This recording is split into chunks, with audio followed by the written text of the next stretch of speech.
என் பெயர் நிலா.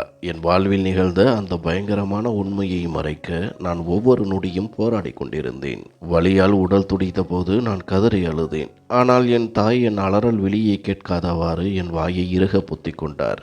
வீட்டின் அடுத்த அறையில் அப்பா இருந்தார். இந்த விவரம் அவருக்கு தெரிந்தால் என்ன நடக்கும் என்பது அம்மாவிற்கு நன்றாக தெரியும். அவர் என்னை கத்த வேண்டாம் என்று சைகை காட்டி கெஞ்சினார். என் அப்பா மிகவும் கண்டிப்பான சுபாவம் கொண்டவர். கௌரவம் மற்றும் மானம் என்று வந்துவிட்டால் எதையும் செய்ய துணியும் வைராகியம் கொண்டவர். திருமணமாகாமலேயே நான் ஒரு குழந்தைக்கு தாயாக போகிறேன் என்ற செய்தி அவர் காதுக்கு எட்டினால் அடுத்த கணமே அவர் என் உயிரை எடுக்கவும் தயங்க மாட்டார் என்பது அம்மாவிற்கு தெரியும். என் உடல் முழுவதும் ஊசி கொண்டு குத்துவது போன்ற வலி. அடிவயிற்றில் ஒரு தீப்பிழம்பு எரியும் உணர்வு. நான் எப்படி இங்கே வந்தேன்? எனக்கு ஏன் இப்படி நடக்கிறது? என் வாழ்வின் வண்ணங்கள் எல்லாம் யாரோ ஒருவனால் திருடப்பட்டு விட்டன.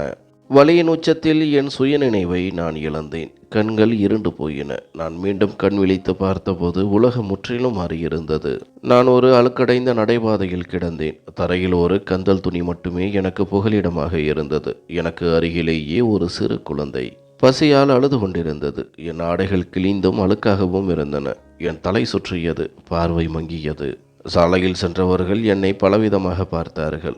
சிலரது பார்வையில் அருவருப்பு தெரிந்தது. சிலரது பார்வையில் இரக்கம் இருந்தது.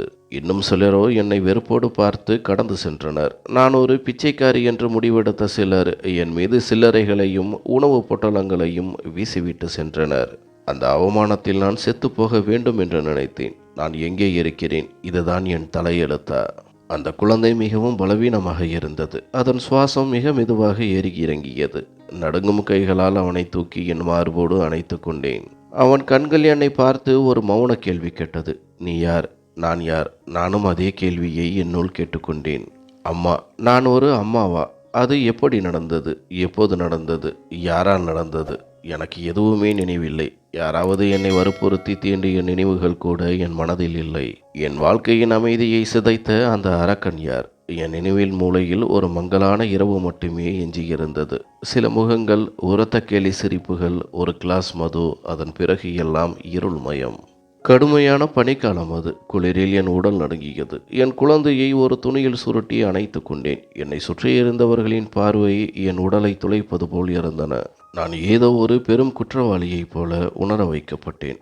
ஆனால் உண்மையில் நான் ஒரு பலியாடு. இங்கேயே இருந்தால் நானும் வாழ முடியாது, என் குழந்தையையும் காப்பாற்ற முடியாது என்று தோன்றியது. என் மகனை உறுதியாக பிடித்து கொண்டு அந்த இடத்திலிருந்து எழுந்தேன். அங்கிருந்த ஒரு பெண்ணிடம் அருகில் ஏதேனும் அனாதை இல்லம் இருக்கிறதா என்று கேட்டேன். அவர் சொன்ன முகவரியை தேடி வெறும் கால்களுடன் நடக்கத் தொடங்கினேன். கண்களில் ஒளிந்த கண்ணீரை துடைக்க கூட எனக்கு தெம்பில்லை. அனாதை இல்லத்தின் வாசலை அடைந்தபோது அங்கிருந்த காவலாளி என்னை மேலிலிருந்து கீழ் வரை அருவருப்போடு பார்த்தார். ஏன் இங்கே வந்தாய்? உனக்கு என்ன வேண்டும் என்று அதட்டலாக கேட்டார்.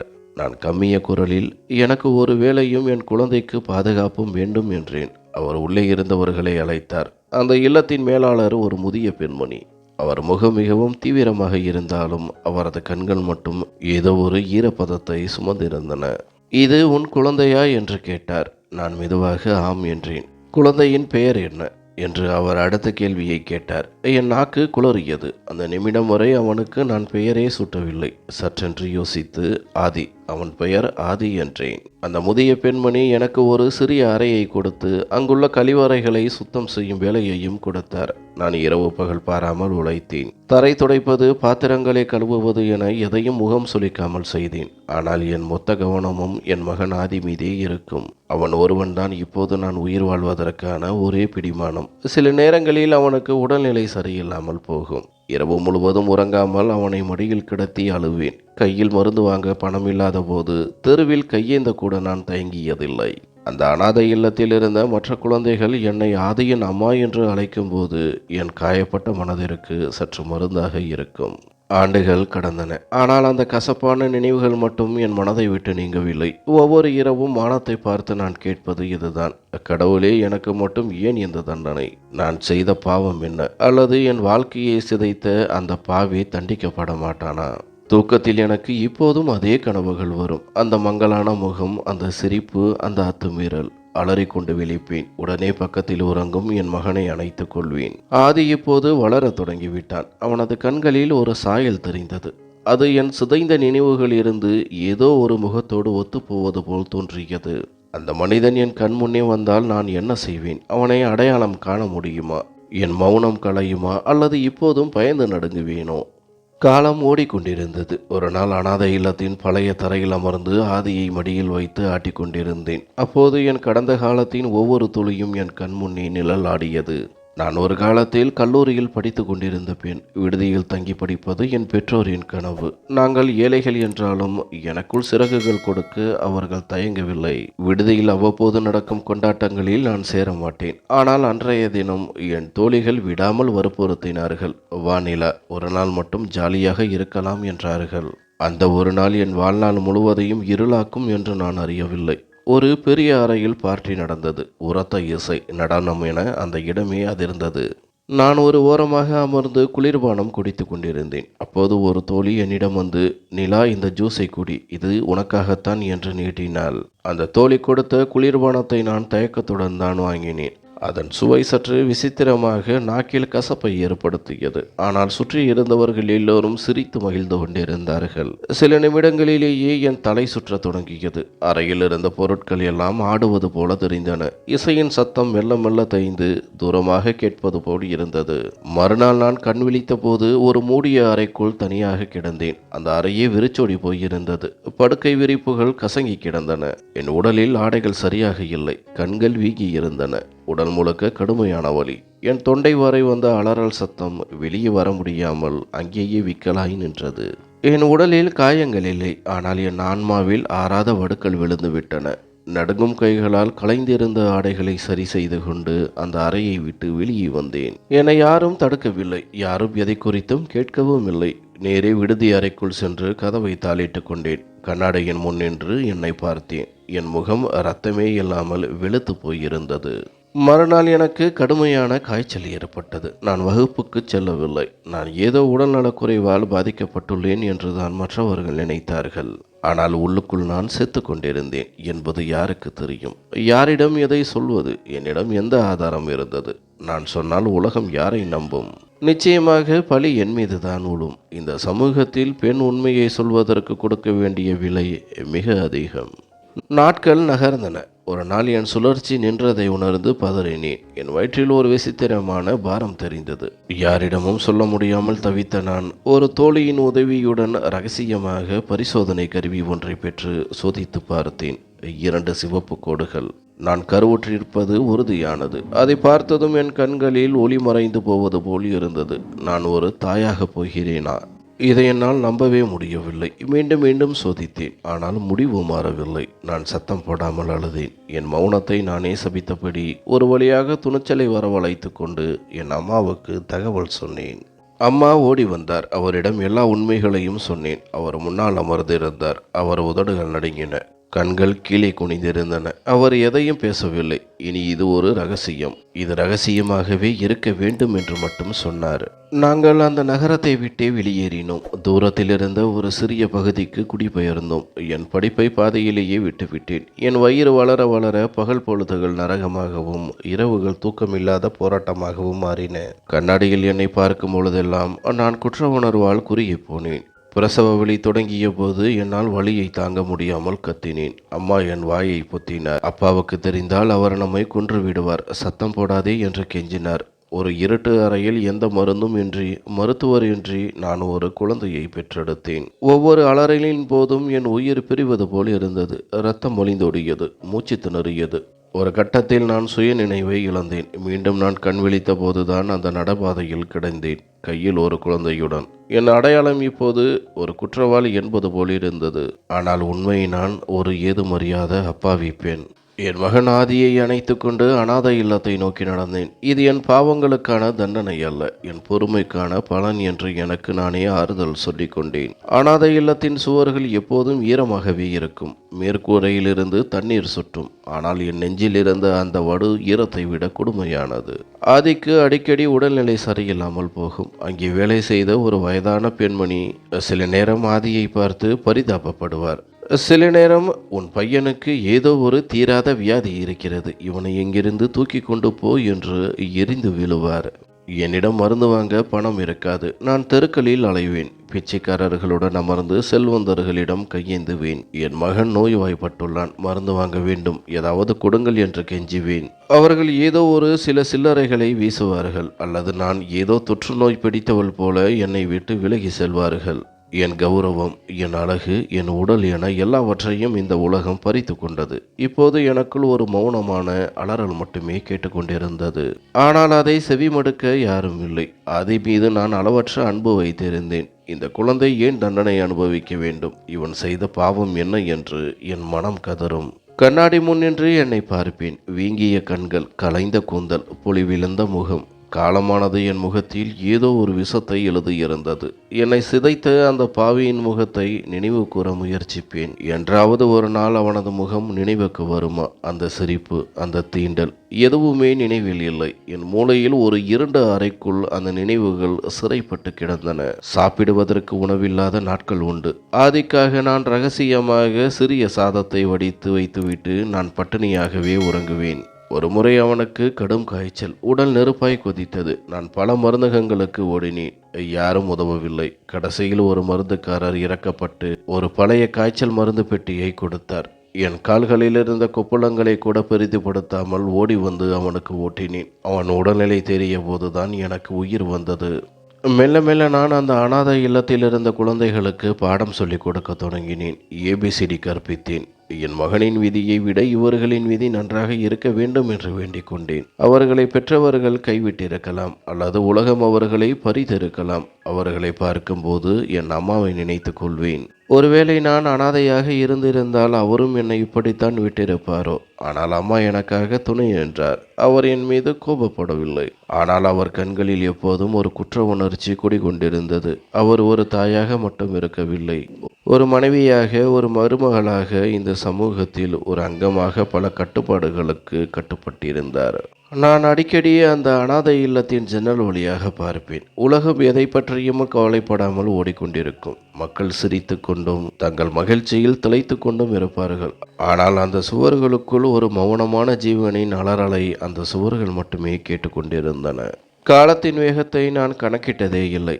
ஆனால் என் மகன் ஆதி வளர வளர என் வாழ்வின் நாட்கள் நகருவதை அவன் முகம் காட்டியது. அவன் என் உலகம், என் உயிர். அவன் வளர வளர அவனது கேள்விகளும் வளர்ந்தன. அம்மா, என் அப்பா எங்கே என்று அவன் கேட்கும் பொழுதெல்லாம் நான் என் பார்வையை தவிர்த்து விடுவேன். நிஜம் என்பது மரணத்தை விட பயங்கரமானது. அந்த உண்மையை அவனிடம் சொல்லி அவன் மனதை சிதைக்க நான் விரும்பவில்லை.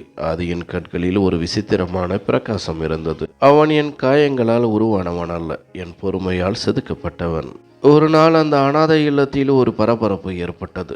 தயாராகுங்கள், நகரின் மிகப்பெரிய தொழிலதிபர் அபிடம் வரப்போகிறார் என்று அறிவிக்கப்பட்டது. எல்லோர் முகத்திலும் ஒரு ஆர்வம். இவர் யார் என்று மெதுவாக விசாரித்தேன். பெரிய கோடீஸ்வரர், அனாதை இல்லங்களுக்கும் முதியோர் இல்லங்களுக்கும் வாரி வழங்கும் வள்ளல் என்று பதில் கிடைத்தது.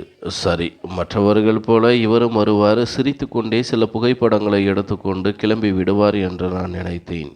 அனைத்து குழந்தைகளும் வரிசையாக நின்றனர். ஆதி என் இடுப்பில் இருந்தான். நான் அவனை மெதுவாக கீழே இறக்கிவிட்டேன். அவன் பயந்து போய் என் சேலையை இறுக பிடித்து கொண்டான். இன்னும் சிறிது நேரம்தான் ஆதி, அப்புறம் அறைக்கு சென்று விடலாம் என்று அவனை தேற்றினேன். திடீரென கதவு திறக்கப்பட்டது. அபினவ் உள்ளே நுழைந்தார். உயரமான தோற்றம், அழகான முகம், உதட்டில் புன்னகை, ஆனால் கண்களில் ஒரு விதமான கர்வம். அவரை ஒரு நிமிடம் பார்த்ததும் என் உடல் உறையும் நிலைக்கு சென்றது. என் கண்கள் பார்த்ததை என் மூளை நம்ப மறுத்தது. அன்று நான் பார்த்த அதே கண்கள், அதே மூக்கு, அதே நெற்றி, இப்போது ஒரு ஆணின் உருவில் என் முன்னால். நான் ஆதியின் முகத்தை தினமும் பார்க்கும் அதே சாயல் அவரிடம் இருந்தது. இல்லை, இது என் பிரமை. என் மூளை என்னுடன் விளையாடுகிறது என்று என்னை தேற்றிக்கொண்டேன். ஆனால் அவர் நேராக என்னை பார்த்தார். எங்களை சுற்றி யாரும் இல்லாதது போன்ற ஒரு நிசப்தம் நிலவியது. அவர் பார்வை என் மகனின் மீது விழுந்தது. ஆதி அங்கே விளையாடி கொண்டிருந்தான். அபினவ் சில அடிகள் முன்னேறி சென்று அப்படியே நின்றார். ஏதோ பல காலங்களாக தேடிக்கொண்டிருந்த பொருளை கண்டது போல ஆதியை பார்த்தார். அவர் ஆதியை தூக்கி தன் மடியில் அமர்த்தி கொண்டார். ஆதி முதலில் பயந்தாலும் அடுத்த நொடியே அவரிடம் ஒட்டி கொண்டான். நான் எதையோ சொல்ல முன்னேறினேன், ஆனால் என் நாக்கு எழவில்லை. காலம் அப்படியே உறைந்து நின்றது. அவர் ஆதியின் நெற்றியில் முத்தமிட்டார். அவரது விரல்கள் ஆதியின் கன்னங்களை வருடின. அவர்களுக்குள் ஏதோ பல ஜென்ம உறவு இருப்பது போல் தெரிந்தது. சற்றென்று அவர் நிமிர்ந்து என்னை பார்த்தார். எங்கள் கண்கள் சந்தித்தன. அவர் எதையோ அடையாளம் காண முயல்வது போல் தெரிந்தது. நான் உடனே என் பார்வையை தாழ்த்தி கொண்டேன். நிகழ்ச்சி முடிந்தது. கிளம்பும் முன் அவர் அந்த இல்லத்து பாட்டியிடம் ரகசியமாக ஏதோ பேசிவிட்டு வெளியேறினார். அவர் சென்றதும் நான் ஓடிச் சென்று ஆதியை அள்ளிக்கொண்டேன். அவனை யாரோ பறித்துச் செல்லப் போவது போன்ற ஒரு அச்சம் என்னை வாட்டியது. ஆதி என் கழுத்தை கட்டிக்கொண்டு, அம்மா, அந்த அங்கிள் ரொம்ப நல்லவர். அவரிடமிருந்து என் அப்பாவை போன்ற ஒரு வாசனை வருகிறது என்றான். என் இதயம் ஒரு நிமிடம் நின்று துடித்தது. தன் தந்தையை ஒரு முறை கூட பார்த்திராத ஒரு பிள்ளைக்கு அந்த வாசனை எப்படி தெரியும்? தாயின் காயங்கள் பிள்ளைகளின் இரத்தத்தில் இறங்கிவிடுமோ? அன்றைய இரவு நான் உறங்கவே இல்லை. என் கண்கள் முன்னே அபினவ் முகமே வந்து சென்றது. ஆதியின் முகத்தில் நான் தினமும் பார்க்கும் அதே சாயல். இப்போது என் இதயம் நம்ப தொடங்கிவிட்டது. ஆனால் மூளை பல கேள்விகளை எழுப்பியது. அவருக்கு அந்த இரவு நினைவிருக்கிறதா? தெரிந்தேதான் அங்கு வந்தாரா? அல்லது இது வெறும் தற்செயலா? எதுவாக இருந்தாலும் என் வாழ்க்கையின் மிகப்பெரிய ரகசியம் உடைய போகும் தருணம் வந்துவிட்டது. ஆதியை அணைத்து கொண்டு நான் ஒரு முடிவெடுத்தேன். இனி நான் மௌனமாக இருக்கப் போவதில்லை. என் வாழ்க்கையை சீரழித்தவன் இவன்தான் என்றால் அவன் முன்னே நான் நிமிர்ந்து நிற்பேன். அதன் முடிவு எதுவாக இருந்தாலும் சரி. அந்த சந்திப்பு ஒரு விபத்து அல்ல. ஏதோ ஒரு சூழ்ச்சி அல்லது மறைக்கப்பட்ட உண்மை அங்கே இருக்கிறது. இனி நான் பயந்தே வாழப்போவதில்லை. ஒரு தாயாக, ஒரு பெண்ணாக என் நீதிக்கான போரை தொடங்க தயாராகிவிட்டேன். சத்தியத்திற்கான போர், நீதிக்கான போர், என் மகனின் அடையாளத்திற்கான போர் இப்போது தொடங்கிவிட்டது. அபினவ் நெடுநேரம் ஆதியை தன் மடியில் வைத்திருந்தார். அவரது கண்கள் காலத்தின் ஆழத்தில் எதையோ தேடுவது போல் இருந்தன. அவர் பேசவில்லை, சிரிக்கவில்லை. மௌனமாக என் மகனின் முகத்தையே பார்த்து கொண்டிருந்தார். நான் சற்று பின்னால் தள்ளி நின்றேன். என் இதயம் பலமாக துடித்தது. என்னால் முன்னேறவும் முடியவில்லை, பின்வாங்கவும் துணிவில்லை. கண்கள் மங்கின. அவருக்கு தெரியுமா? அல்லது குறைந்தபட்சம் ஏதேனும் உணர்கிறாரா? அவர் என் மகனின் தலைமுடியை மென்மையாக கோதினார். பிறகு மெதுவாக அவன் நெற்றியில் முத்தமிட்டார். அது ஒரு தந்தையின் ஸ்பரிசம் போல இருந்தது. ஒரு நெருக்கமான மென்மை. பல வருடங்களுக்கு பின் ஒரு சொந்தத்தை சந்திக்கும் உணர்வு. கத்திவிடக்கூடாது என்பதற்காக என் உதடுகளை பற்களால் கடித்து கொண்டேன். அந்த பார்வை என் பொறுமையை தாண்டி கொண்டிருந்தது. ஆதி அவரது மடியில் எந்த கவலையுமின்றி இருந்தான். தனது அடையாளத்தை கண்டுகொண்டதைப் போல அவன் சிரித்தான். காய்ச்சலில் கொதித்தபோது யாருமே இல்லாதவனாக தெருக்களில் நான் கையேந்திய அதே ஆதிதான் இவன். இன்று ஒரு அந்நியனின் கைகளில் அவன் முழுமையாக பாதுகாப்பாக தெரிந்தான். அந்த அந்நியன் ஒருவேளை என் வாழ்க்கையை சிதைத்தவனாக இருக்கலாம், என் மகனின் தந்தையாக இருக்கலாம். திடீரென அவர் என் பக்கம் திரும்பினார். என் கண்கள் அவர் கண்களுடன் மோதின. ஒரு நொடி உலகம் ஸ்தம்பித்தது. ஒரு பழைய கனவு என் கண்முன்னே உயிர் பெற்றது போல் இருந்தது. அவர் கண்களில் ஒரு குழப்பம், எதையோ அடையாளம் காண முயல்வது போன்ற ஒரு தவிப்பு. நான் உடனே தலையை குனிந்து கொண்டேன். ஆனால் அதற்குள் காலம் கடந்து விட்டது. அவர் என்னை நோக்கி நடந்து வந்தார். ஆதியை தன் தோளில் அணைத்தபடி மெதுவான குரலில் கேட்டார், இந்த குழந்தை எங்கிருந்து வந்தது? என் நாக்கு தடுமாறியது. நான் தயாராக இருக்கவில்லை. இவன் உன் மகன்தான். இவனது தாயை உன் நினைவிலிருந்து அழித்து விட்டாயே. அவளது அடையாளம் உன் அலட்சியத்தில் புதைந்து விட்டதே. அவளது இரத்தம்தான் இவன் என்று கத்த வேண்டும் போல் இருந்தது. ஆனால் நான் மௌனமாக இருந்தேன். உள்ளுக்குள் உடைந்து போன நான் அனாதை. யாரோ வாசலில் விட்டு சென்றார்கள். நாங்கள் வளர்த்தோம் என்றேன். என் குரலில் இருந்த நடுக்கத்தை அவர் கவனித்திருப்பார். அவர் பார்வையின் முகத்திலேயே நிலைத்திருந்தது. என் மௌனத்தையும் இதய துடிப்பையும் அவர் அளவிடுவது போல் இருந்தது. மீண்டும் ஆதியை பார்த்தார். பிறகு என்னை பார்த்தார். காலம் அப்படியே உறைந்தது.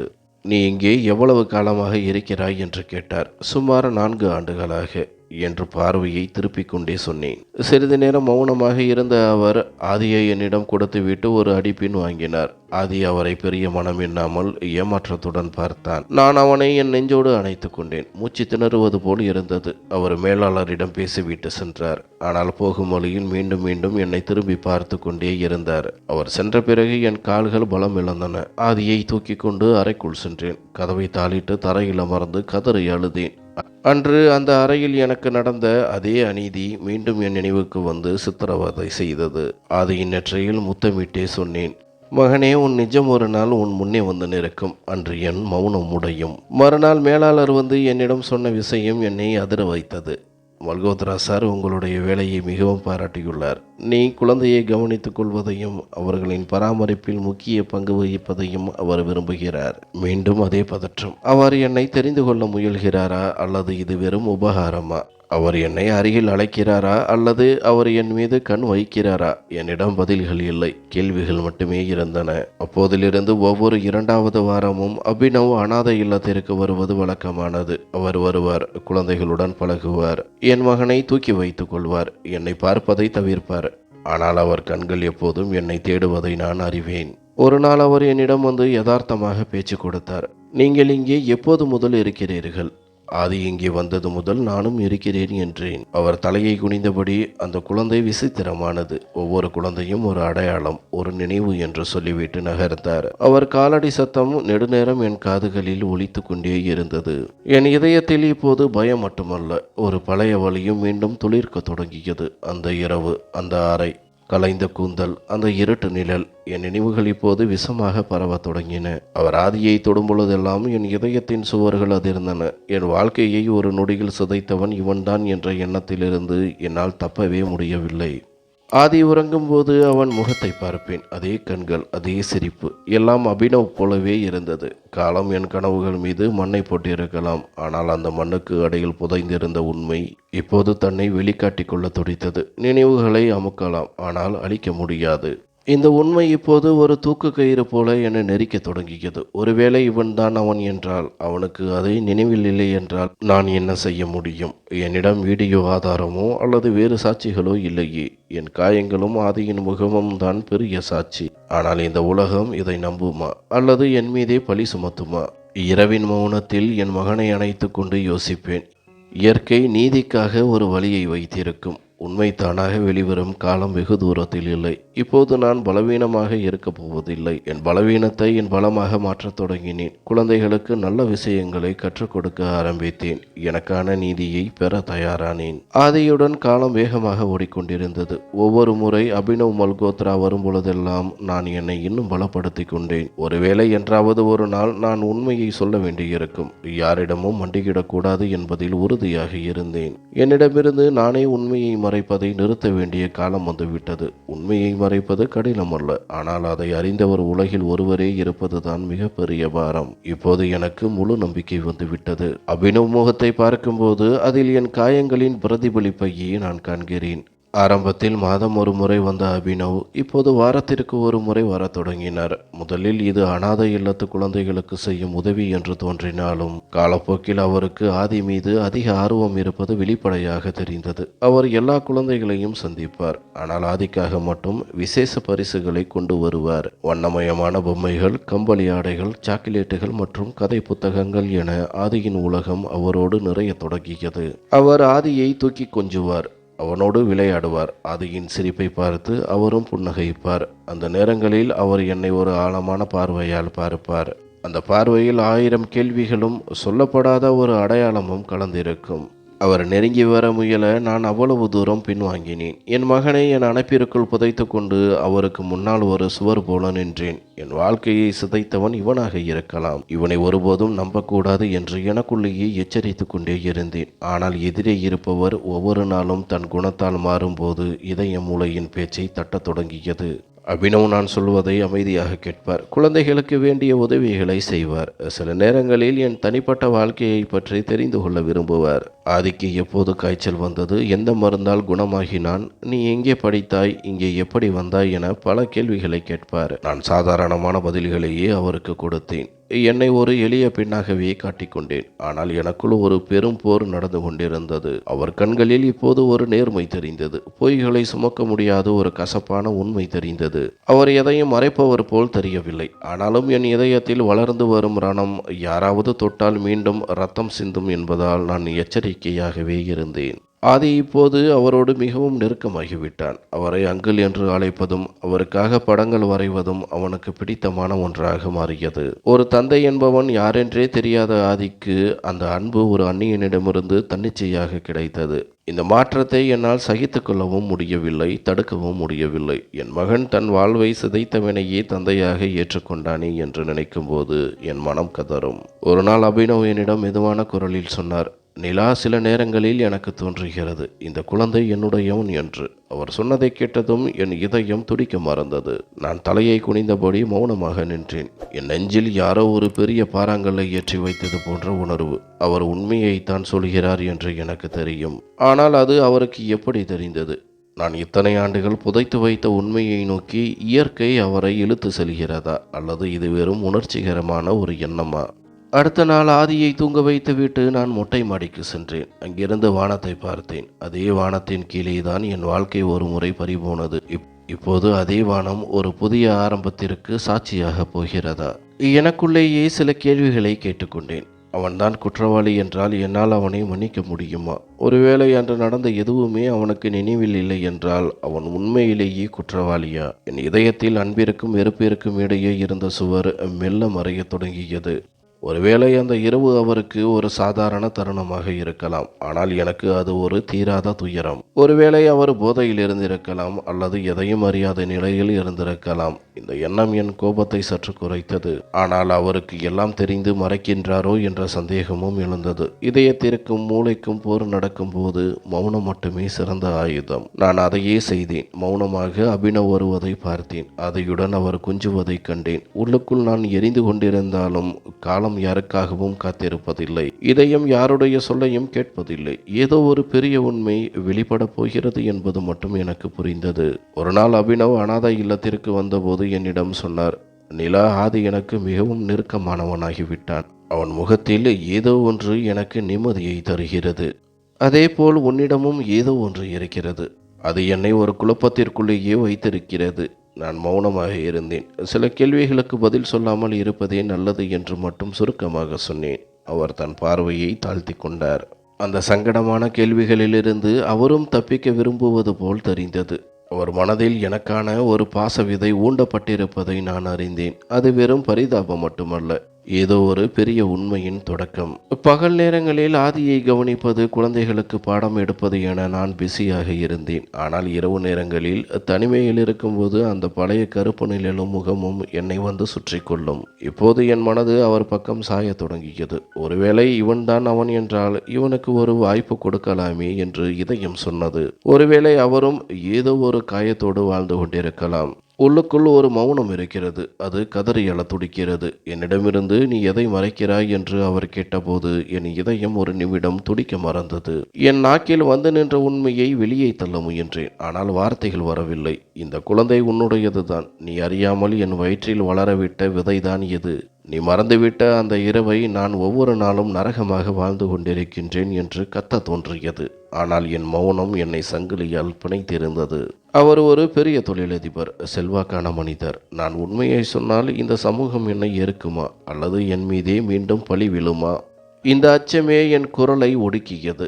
சில நாட்களுக்கு பிறகு அவர் ஃபைலுடன் வந்தார். நீ என் அலுவலகத்தில் வேலை செய்ய வேண்டும் என்று நான் விரும்புகிறேன். உன்னைப் போல உண்மையான பொறுமையான பெண்ணை நான் பார்த்ததில்லை. ஆதியின் படிப்பு செலவு, அவனது எதிர்காலம் எல்லாவற்றையும் நான் பார்த்து கொள்கிறேன் என்றார். அவரது உதவியை மறுக்க நினைத்தேன். ஆனால் அவர் குரலில் ஒரு விதமான குற்ற உணர்ச்சியும் ஒரு மன்னிப்பு கோரும் மென்மையும் கலந்திருந்தது. நான் ஒரு வாரம் அவகாசம் கேட்டேன். தூக்கமில்லாத அந்த இரவுகளில் நான் என்னையே கேட்டுக்கொண்டேன். அவரிடம் நெருங்கினால் என் காயங்களை அவரால் ஆற்ற முடியுமா? ஒருவேளை நாளை உண்மை தெரிந்ததும் அவர் என்னை உதறிவிட்டு சென்றால் என்னால் தாங்க முடியுமா?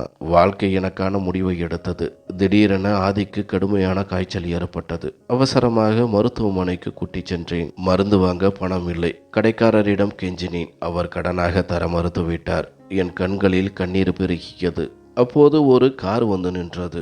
அபினவ் பதற்றத்துடன் கீழே இறங்கி ஓடி வந்தார். ஆதிக்கு என்ன ஆச்சு என்று அவர் முகத்தில் தெரிந்த அக்கறை நிஜமானது.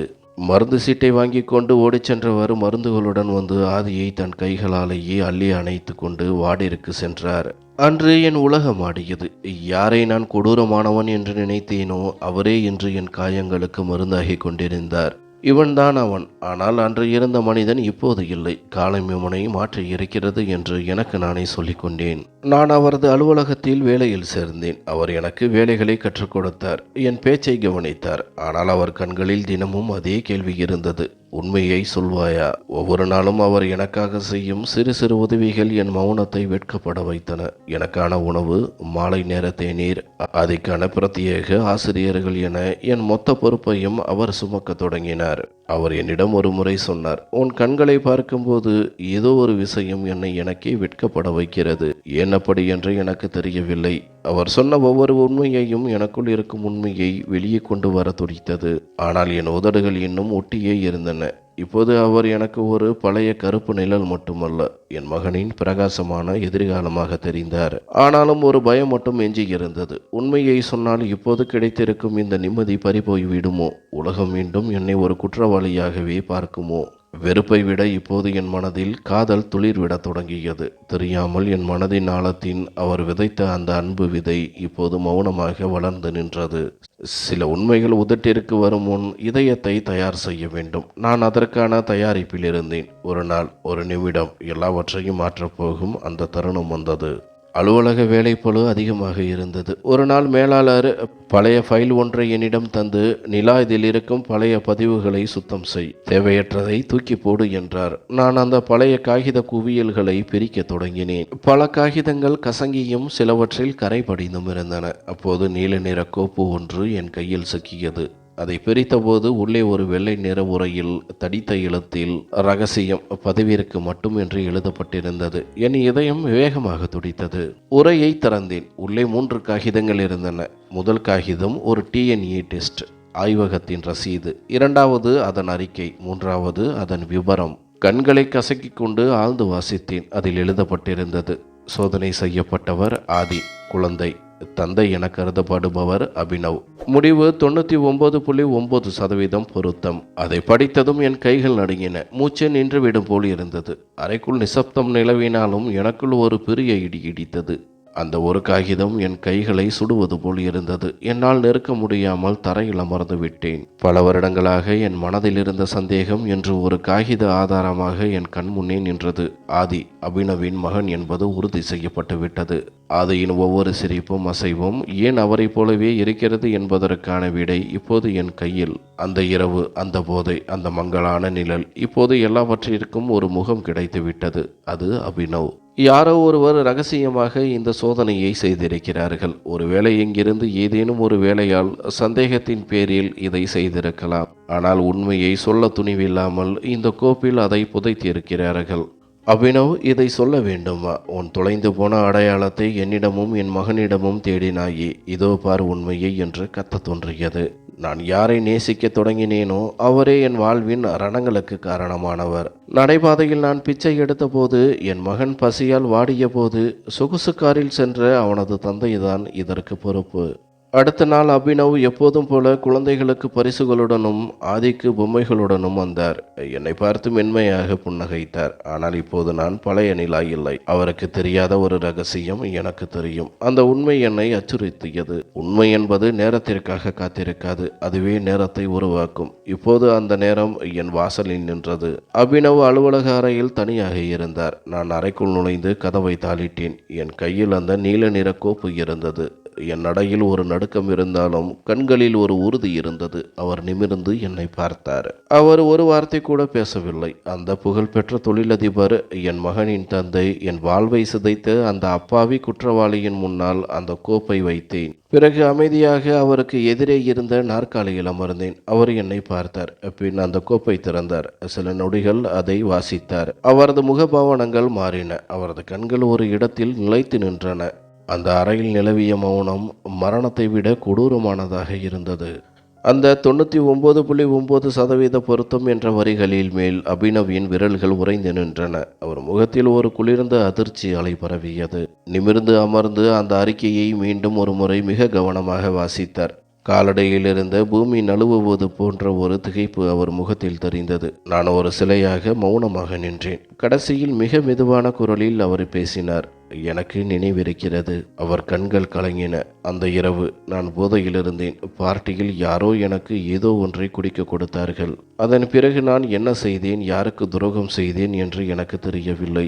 அந்த போதை நிலையில் நான் அவர் வார்த்தைகளை முடிக்கும் முன்பே எனக்குள் பல ஆண்டுகளாக அடைத்து வைத்திருந்த எரிமலை வெடித்தது. நான் ஆக்ரோஷமாக கத்தினேன். உனக்கு ஒன்றும் நினைவில்லையா? என் வாழ்க்கை, என் கருப்பு, என் இருப்பு என எல்லாவற்றையும் சிதைத்துவிட்டு இப்போது உனக்கு ஒன்றும் நினைவில்லையா? அடுத்த நொடி என் கை தானாக உயர்ந்து அவர் கன்னத்தில் ஒரு பலமான அறையை இறக்கியது. அவர் நிலை உழைந்து போனார். ஆனால் என்னை திருப்பி தாக்கவில்லை. அமைதியாக தலையை குனிந்து கொண்டார். என் அலறல், என் அவமானம், என் தாயின் மௌனம், அந்த நடைபாத வாழ்க்கை, மக்களின் அருவருப்பான பார்வை, நான் வாங்கிய பிச்சை, இது எதுவுமே உனக்கு நினைவில் இல்லை அல்லவா? என் வார்த்தைகள் ஒவ்வொன்றும் சாட்டையடியாக விழுந்தன. தினமும் உன் மடியில் அமர்ந்து பாசத்தை தேடுகிறானே அந்த ஆதி, அவன் அந்த கசப்பான இரவின் இனிமையான சாட்சி. அவனை பல கஷ்டங்களுக்கு இடையே வளர்த்தேன். நான் கௌரவத்திற்கு பதிலாக அவனது உயிரை நேசித்தேன். அவன் உன் மகன் என்று கதறினேன். அறையின் ஜன்னல் ஓரம் நின்று ஆதி எங்களையே பார்த்து கொண்டிருந்தான்.